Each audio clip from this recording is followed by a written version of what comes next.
how to fix Instagram, try again later. Hello guys.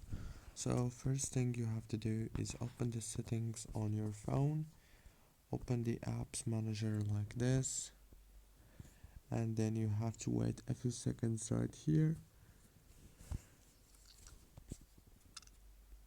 Scroll until you find Instagram, click on this force stop option, go to the notifications management, disable the notifications and enable them back, and then go back, click on the storage, click on clear data and click on delete, and then go back, click on the power usage details, click down here on this option of the force stop again, and make sure that the power consumption alert is enabled. That's it. Don't forget to like, subscribe. Thank you for watching.